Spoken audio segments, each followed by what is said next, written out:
Hello everyone, welcome to my YouTube channel. Today we are going to start question number 5 of exercise 2.4 class 8 NCERT maths. I have not written question, I will explain to you. शोभो's mother's present age, जो शोभो के mother की आज as है, present as है, वो 6 times है शोभो's as के. तो मदर ऑलरेडी 6 टाइम है, ठीक है. और अब क्या करना है, हमने इक्वेशन बनानी है, इक्वेशन फ्रेम करनी है. तो हमें क्या चाहिए, सबसे पहले हमें चाहिए शोभो's की. अब हमें ये पता है मदर 6 टाइम्स है, but we don't know what is Shobho's age. तो लेट कर लेते हैं जो शोभो's एज है, प्रेजेंट एज ऑफ कोर्स, वो x ईयर्स है. अब शोभो's की एज पता है, प्रेजेंट एज पता है, तो मदर की इजीली बता सकते हैं. फर्स्ट लाइन में ही मेंशन था कि मदर्स की जो प्रेजेंट एज है, मदर्स एज वो क्या होगी, 6 टाइम्स ऑफ x, 6x. जितनी शोभो की है उसका 6 टाइम्स कर देना, यानी 6 मल्टीप्लाइड बाय x, 6x. अब क्या है, नेक्स्ट लाइन गिवन है 5 इयर्स फ्रॉम नाउ, यानी अब से 5 साल के बाद शोभो की एज कितनी हो जाएगी, 5 years from now Shobho's age x plus 5. Yes, ठीक है. अब मदर्स की प्रेजेंट एज ही लिखी. अगर आप लाइन को ध्यान से पढ़ेंगे, मदर की एज में हमें 5 इयर्स नहीं ऐड करने हैं. क्या बोला है कि शोभो 5 साल के बाद, 5 years now Shobho's age will be 1/3 of mother's present age. यहां इस वर्ड पे ध्यान देना है, मदर्स प्रेजेंट एज, यानी जो शोभो की एज है 5 साल के बाद, वो 1/3 होगी. 1/3 का मतलब है 1/3. Shobho's age after 5 years will be 1/3 of mother of, किसका करना है, मदर्स प्रेजेंट एज. मदर की प्रेजेंट ही लेनी है और शोभो's की लेनी, शोभो की एज जो लेनी है वो 5 इयर्स के बाद लेनी है. तो ये लाइन ध्यान से पढ़नी है. अगर वहां पर प्रेजेंट एज मेंशन नहीं होता तो हम मदर की एज में भी 5 इयर्स ऐड करते. तो अब यहां से ये कैंसिल हो गया, x plus 5 is equal to 2x, then x minus 2x is equal to -5. यहां पर हमने ट्रांसपोजिशन की है, सिमिलर टर्म्स को एक तरफ कर लिया है, 2x इधर आ गया है और 5 उधर चला गया, तो साइंस चेंज हो गए हैं. अब 1x में से 2x सब्ट्रैक्ट करेंगे तो सब्ट्रैक्ट करके आएगा 1x और साइन आएगा बड़ी टर्म का, ठीक है, इज इक्वल टू -5. माइनस से माइनस कैंसिल हो जाएगा, x आ गया 5, यानी शोभो's की एज जो है वो 5 इयर्स है. तो शोभो's प्रेजेंट एज जो आपको फाइंड आउट करनी थी, प्रेजेंट एज 5 इयर्स, और मदर की यस 6 टाइम्स. तो 6 into 5 is 30 years. 6 into 5 30 years. तो आंसर आ गया आपका 5 years 30 years. Now see question number 6. यहां पर गिवन है कि एक नैरो क्या होता है, नैरो होता है टंग, मतलब बहुत छोटा सा, कम जगह वाला.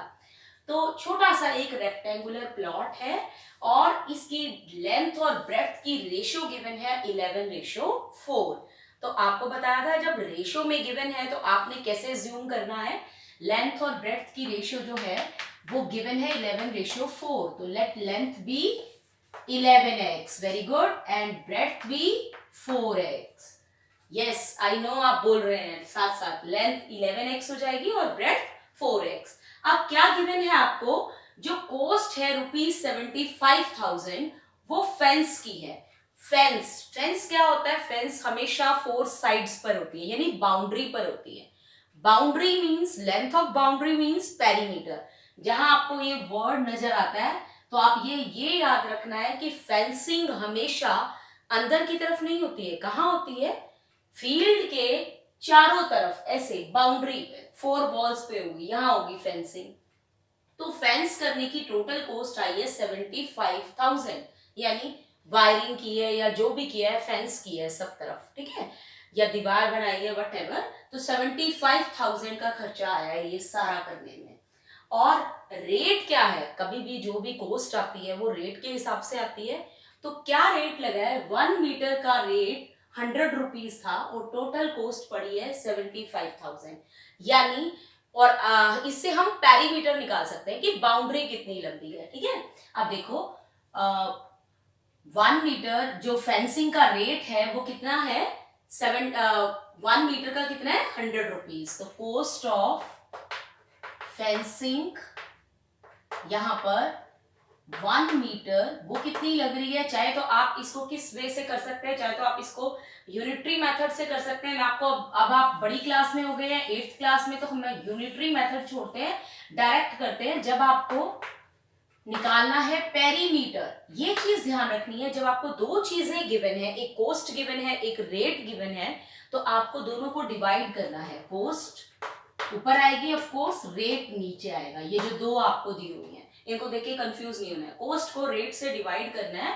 और कैसे पता चला उसको डिवाइड करके पेरीमीटर आएगा, क्योंकि कॉस्ट देखनी है किस चीज की है, फेंसिंग की कॉस्ट है, और फेंसिंग होती है बाउंड्री पर। बाउंड्री मींस यानी पेरीमीटर, तो पेरीमीटर आएगा इन दोनों को डिवाइड करके। ठीक है, तो कॉस्ट कितनी गिवन है आपका 75,000 और रेट कितना है 100 रुपीज पर मीटर। याद रखें ये भी आपका रुपीज में है और ये भी रुपीज में है पर मीटर। मीटर आपका ऊपर चला जाएगा, ये आएगा आपका रुपीज से रुपीज भी कट जाएगा, 750 मीटर पेरीमीटर आ गया।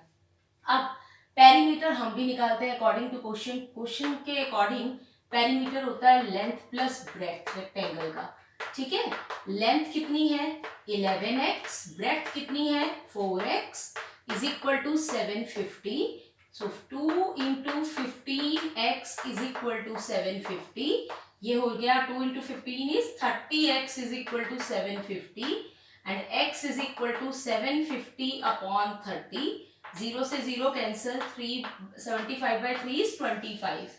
ठीक है, तो अब आपको क्वेश्चन में फाइंड आउट क्या करना है, डायमेंशंस। डायमेंशंस का मतलब है लेंथ और ब्रेड्थ। तो लेंथ क्या थी 11x, तो x अब आप फाइंड आउट कर चुके हैं, x आपका कितना आया है 25।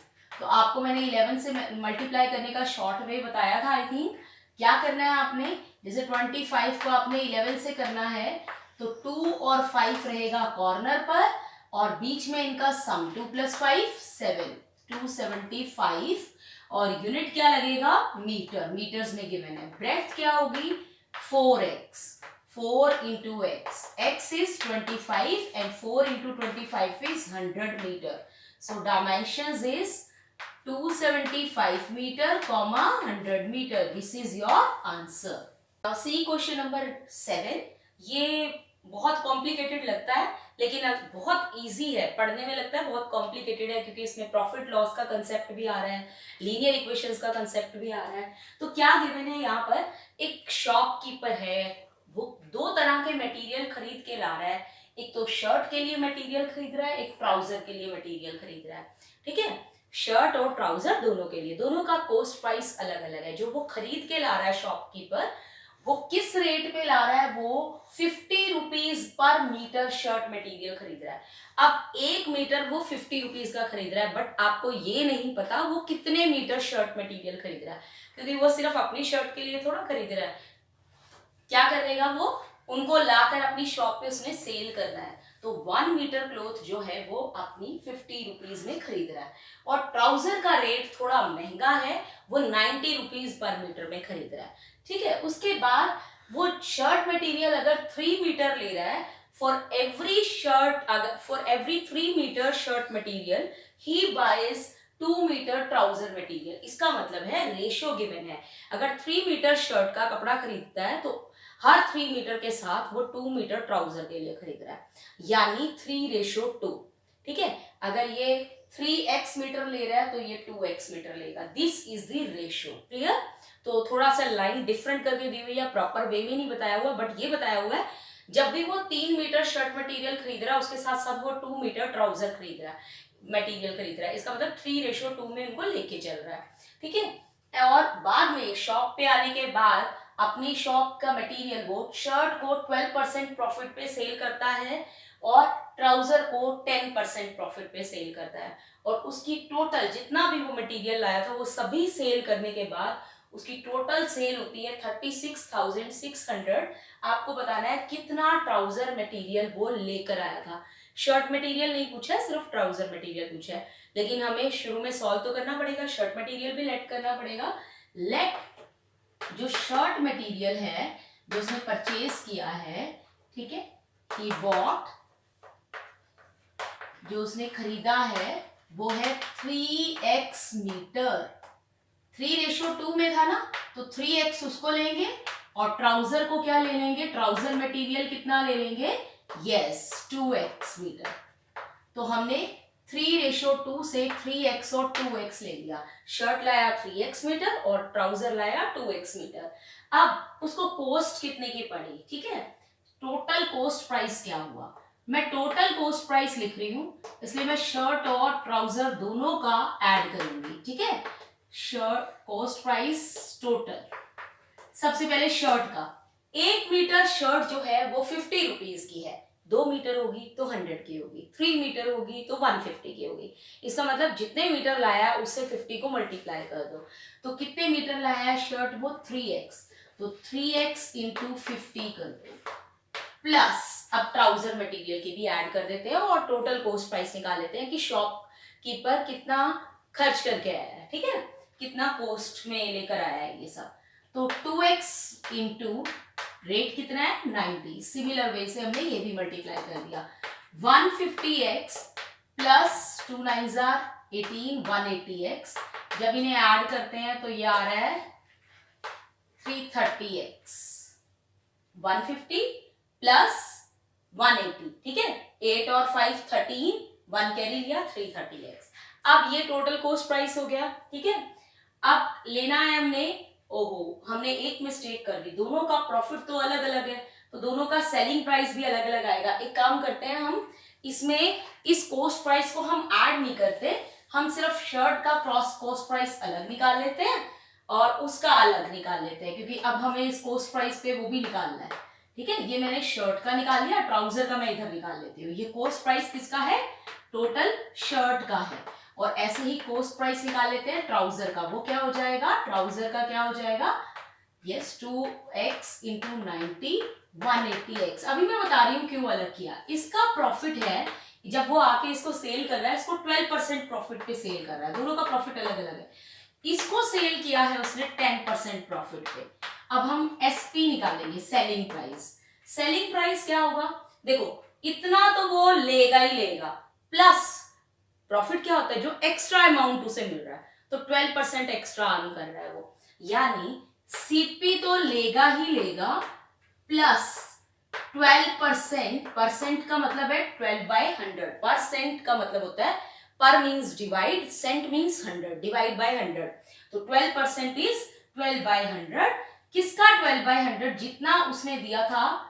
हमेशा जब परसेंटेज होती है तो वो किसी ना किसी अमाउंट के साथ होती है कि 12% किसका करना है, किसका करना है, जितना उसने पे किया था शर्ट के लिए। तो कितना पे किया है उसने, 150x, तो 150x, तो 12% एक्स्ट्रा। देखो ये तो वो लेगा ही लेगा, जैसे आप कोई चीज 10 में लाए हो और 5 रुपीज का प्रॉफिट कमा रहे हो, तो आप उसको 10 + 5 15 में सेल कर रहे हो, यानी प्रॉफिट ऐड हो जाता है, सीपी में प्रॉफिट ऐड हो जाता है। तो ये रहा सीपी प्लस ये रहा प्रॉफिट, प्रॉफिट हो गया 12% ऑफ सीपी, और प्रॉफिट और लॉस हमेशा सीपी पे लगता है, तो सीपी पे लगाया। अब यहाँ पर ये कैलकुलेशन इजी है, फॉर्मूला लर्न करना इजी है। यहाँ पर 5 के टेबल पे कट हो रहा है, 5 2s are 10, 5 3s are 15, 2 6s are 12, 6 3s are 18, 150x plus 18x, ये आ गया 168x। इसी तरह से इसको भी कैलकुलेट कर लेते हैं। अब आप साथ साथ बोलेंगे, एसपी लिया जैसे हमने, तो आप क्या आएगा, यस सीपी प्लस 10% ऑफ, 10% किया किसका करते हैं, प्रॉफिट और लॉस किसका करते हैं, यस सीपी का करते हैं, तो 180x। तो यहां से 0 से एक 0 कैंसिल, इस 0 से ये 0, तो दोनों 0 नीचे वाली दोनों 0 से कट गई, तो ये आ गया 180x प्लस 18x 198x। अब हमारे पास सीपी दोनों के अलग अलग आ गए। अब बोला है सॉरी एसपी, सीपी नहीं एसपी, टोटल सेल कितनी हुई है 36,600। तो मैं इस सेल को ऐड कर देती हूँ। हमारे अकॉर्डिंग सेल हुई है 168x, इसको सेल करके मिले हैं और इसको 198x, और ये टोटल सेल किसके इक्वल है 36,600 के। ठीक है, क्वेश्चन में गिवन था। अब इन्हें ऐड करते हैं। 8 + 8 1s प्लेस 16, 9 और 6 15 और 1 16, 1 2 3 366x। वेरी गुड, बहुत अच्छी कैलकुलेशन हो गई, क्योंकि अब पूरा का पूरा कट जाएगा, ये हमें कुछ मेहनत नहीं करनी पड़ेगी। 366 और नीचे भी क्या है 366, कट के कितना आ गया 100। x की वैल्यू आ गई 100, x आ गया 100। अब हमें पूछा है, x तो निकल गया हमारा, हमें पूछा है ट्राउजर मटेरियल उसने कितना खरीदा। ट्राउजर मटेरियल उसने खरीदा था 2x। तो x की वैल्यू अब हमें पता है, x की वैल्यू कितनी आई है 100। तो 2 × 100 यानी ट्राउजर मटेरियल उसने कितना खरीदा था 200 मीटर। शर्ट मटेरियल तो पूछा ही नहीं, तो आंसर कितना आ गया 200 मीटर। तो बिल्कुल सिंपल है। प्रॉफिट जब आप एसपी निकाल रहे हैं तो सीपी में आपने प्रॉफिट ऐड करना है, परसेंट हटाना है, तो per means divide, cent means 100 divide by 100, 12% means 12/100। और हमेशा जब आप प्रॉफिट और लॉस लेते हैं, प्रॉफिट लेते हैं या लॉस लेते हैं, परसेंट के साथ इनटू किसका निकालते हैं सीपी का निकालते हैं, तो आपने सीपी को रखना है। ठीक है, और उस लाइन का मतलब समझना है कि 3:2 है। बाकी ये बिल्कुल इजी है। सेल दोनों का सेलिंग प्राइस निकाला, उसे ऐड किया और इसके इक्वल रखा, एक्स निकल गया, और एक्स से हमने ट्राउजर मटेरियल निकाला। क्वेश्चन नंबर 8, यहां पर है हर्ड ऑफ डियर, यानी हिरन का झुंड। हर्ड ऑफ डियर मतलब यहाँ पर कलेक्टिव नाउन है, तो हिरनों का झुंड है, और आपको यही बताने हैं कि इस झुंड में कितने हिरन हैं। ठीक है, ये जो ग्रुप जा रहा है हिरन का, तो सब इधर उधर बिखरे हुए हैं, तो वो बता रहे हैं आपको कंडीशंस कि कौन कहाँ पे है। सबसे पहले तो आपको बताना है कितने डियर्स हैं। तो मैंने आपको क्या बोला था, जो चीज आपको फाइंड करनी है आपने उसी को मान लेना है x। Let number of deers in the herd be x, कि झुंड के अंदर x हिरन है। ठीक है, अब क्या किया, उनमें से हाफ जो है वो तो खेतों में चल रहे हैं, ग्रेजिंग इन द फील्ड्स, खेतों में घूम रहे हैं, खेतों में चल रहे हैं। ठीक है, तो हाफ, तो x का हाफ यानी half of the deer are grazing in the field. अब बाकी के देखते हैं, सब इकट्ठा करके देखते हैं, टोटल हमारे x ही बनने चाहिए। हम देखते हैं कहाँ कहाँ घूम रहे हैं, क्या कर रहे हैं, लेकिन सारे मिला के झुंड के इक्वल होने चाहिए जितने झुंड में हिरन है। नेक्स्ट क्या है, 3/4 ऑफ द रिमेनिंग। 3/4 का मतलब होता है 3/4। ठीक है, फ्रैक्शंस में 3/4 मतलब 3/4 ऑफ रिमेनिंग, जितने बचे। कितने बचे, आधे तो ग्रेज कर रहे हैं फील्ड में, तो आधे ही बचे ना, इसका मतलब आधे जो बचे हैं, यानी ये बचे हैं x/2। आधे तो उधर है, x/2 उधर है, आधे कैसे होते हैं, डिवाइड बाय 2 कर दो। तो x/2 तो क्या कर रहे हैं, ग्रेज कर रहे हैं फील्ड में, और बचे कितने, x/2 और बचे, आधे बचे। तो x/2 3/4 of means multiply remaining, remaining है x/2, are playing near by. ठीक है, पास ही में खेल रहे हैं। और रेस्ट 9, रेस्ट ये वो वाला रेस्ट नहीं है सोने वाला, रेस्ट का मतलब है यहाँ पर बाकी के बचे हुए 9। इसका मतलब इसके बाद जो बचे हुए 9 भी हैं, 9 और हैं, वो क्या कर रहे हैं, वो drinking, they are drinking water from a pond, तालाब से पानी पी रहे हैं। तो 3 जगह पर है, कुछ तो खेतों में चल रहे हैं, ग्रेजिंग इन द फील्ड, कुछ जो है वो क्या कर रहे हैं, प्लेइंग नियर बाय, साथ में कहीं खेल रहे हैं, और बाकी के बचे हुए 9 जो है वो पानी पी रहे हैं। तो ये 3 है आपके पास, ये तो रहे 9 और ये रहे आधे। मैं इसको सीधा x/2 लिख देती हूँ। ठीक है, x/2 ये ग्रेज कर रहे हैं फील्ड में, और बचे हुए का 3/4 ऑफ रिमेनिंग वो playing nearby, and the rest 9 are drinking water, और सारे मिला के क्या बना, पूरा झुंड। तो सारे मिला के कितने बने, x के इक्वल। अब हम इसी क्वेश्चन को सॉल्व करेंगे, तो यहां पर आएगा 3x, न्यूमिनेटर को मल्टीप्लाई करेंगे, 4 2 8 plus 9 is equal to x। अब हमने x वाली टर्म्स एक तरफ कर लेनी है, आपको पता है सॉल्व करना है तो minus x is equal to -9। हम x को यहां ले आए, क्यों? क्योंकि x वाली टर्म्स हमारे पास दो और पड़ी थी, तो हम एक तरफ ले आए सभी x को। और ये जो नंबर है ये कुछ अलग ही दिख रहा था, इसमें कोई x नहीं है, तो इसको हमने सेपरेट कर दिया राइट साइड पे, तो +9 से ये बन गया -9। तो हमने ट्रांसपोजिशन कर दी। अब हम इन सभी x का एलसीएम लेंगे। जब हम इनका एलसीएम लेंगे तो 2 और 8 का एलसीएम कितना आएगा? 8। यहाँ पे क्या आएगा? 4x।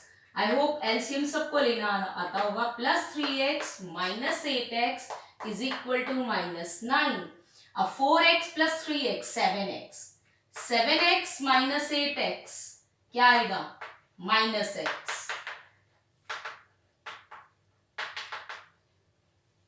अब यहां पर आ गया हमारे पास -x/8 इक्वल टू -9। माइनस से माइनस कैंसिल कर सकते हैं, x आ जाएगा 9 × 8, x आ गया 72। यानी टोटल झुंड में कितने हिरन है? 72। क्वेश्चन नंबर 9, ग्रैंडफादर, GF यानी ग्रैंडफादर लिखा है और GD यानी ग्रैंड डॉटर लिखा है, ठीक है, शॉर्ट में लिखा है क्वेश्चन। जो ग्रैंडफादर है वो 10 टाइम्स है ग्रैंड डॉटर का, यानी दादा जो है वो अपनी पोती की एज का 10 टाइम्स है। अगर पोती 10 साल की है, ठीक है, तो दादाजी कितने साल के हो गए? 100 साल के हो गए। 10 इंटू कर देना, 10 मल्टीप्लाई कर देना। अगर पोती 5 साल की है, 5 इयर्स की है, तो दादाजी हो गए 50 के, 10 से मल्टीप्लाई। बट हमें ये नहीं पता पोती है कितने साल की, ग्रैंड डॉटर है कितने साल की, ठीक है। तो हमने लेट कर लेना है जो ग्रैंड डॉटर की एज है, लेट ग्रैंड डॉटर्स एज, ठीक है, daughter's age be x years, ठीक है, x इयर्स मान लिया। तो ग्रैंड फादर की कितनी हो गई? 10 टाइम्स थी, है ना, तो 10 टाइम्स यानी 10 × x, ठीक है। जितनी पोती की एज है उसको 10 से मल्टीप्लाई कर दिया, तो 10 x इयर्स के हो गए दादाजी। अब एक चीज और बताइए कि जो दादाजी है ना, ग्रैंड फादर जो है, वो 54 इयर्स बड़े भी हैं ग्रैंड डॉटर से, यानी जितनी ग्रैंड डॉटर की एज है उससे 54 ज्यादा है दादाजी की, ठीक है। तो ये भी ग्रैंडफादर की दो कंडीशन दे दी, एक तो ये भी बता दिया कि 10 टाइम्स है और ये भी बता दिया कि 54 इयर्स बड़े हैं। तो ग्रैंडफादर की एक और एज लिखते हैं हम, किसके अकॉर्डिंग? सेकेंड लाइन के अकॉर्डिंग। तो जितनी डॉटर की एज है, ग्रैंड डॉटर की एज है, उससे वो 54 बड़े हैं। अगर ग्रैंड डॉटर x इयर्स की है तो फादर, ग्रैंड फादर जो है उससे 54 बड़े हैं, तो 54 प्लस कर दो, ज्यादा एज के हैं, तो x + 54। अब एक ही बंदे की दो एजेस पॉसिबल है कि आप 10 साल के भी हैं, 15 साल के भी हैं, एक बंदे की तो एक ही एज होगी ना, ठीक है। तो इसका मतलब ये तो दो एजेस आ रही हैं, इसका मतलब यहां पर ये दोनों एजेस क्या होनी चाहिए?